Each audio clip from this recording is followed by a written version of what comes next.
Hey guys, thank you so much for watching this video. Today's eye makeup tutorial is super easy, and even if you're a beginner, you can easily achieve this soft green smoky eye look in under 4 minutes. It's super appealing and perfect for everyday wear or special occasions, so make sure to watch the rest of the video and let's get started. To start, take a dark green eyeshadow and using a blending brush, begin at the outer corner of your eyelid, blend the shadow with sweeping or circular motions. Since we want this look to be soft and smoky, apply a small amount of shadow and gradually build it up until you're happy with the intensity. I also use the remaining shadow on my brush to apply to my crease and blend it towards the inner corner of my eyelid.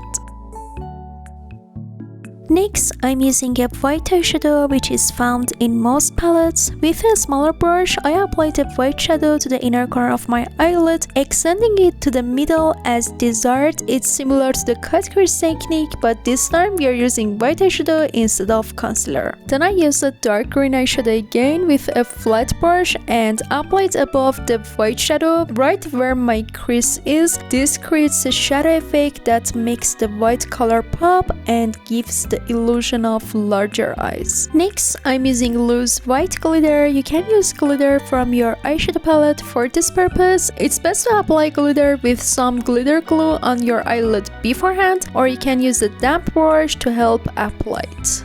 Next, I apply a shimmery green eyeshadow to my entire lower lash line using a small brush. For this eye makeup look, you can use your favorite eyeshadow palette with similar color tones. However, I will include the details of the products used in the description section, so feel free to check it there. I also apply some glitter to the inner and outer corners of my lower lash line. Make sure to try this technique as it will make your eyes sparkle and look beautiful. Then I apply eyeliner. I usually extend it to the middle of my eyelid as it suits my eye shape better, but you can extend it to the inner corner if you prefer. Then I use a white liquid eyeliner to draw a straight line directly above the previous one. This step is optional, but I personally love this eyeliner style. Finally, I fill in the white line with dark green eyeshadow. I use false eyelashes and our eye makeup is complete. Thank you for watching this easy eye makeup tutorial. If you found it helpful, please like the video and share your thoughts in the comments below, or feel free to share it with your friends. If you're interested in makeup and beauty content, I post tutorial videos every week, so subscribe to my channel to make sure you don't miss any. I truly appreciate your support. Love you all. See you in the next video. Bye bye.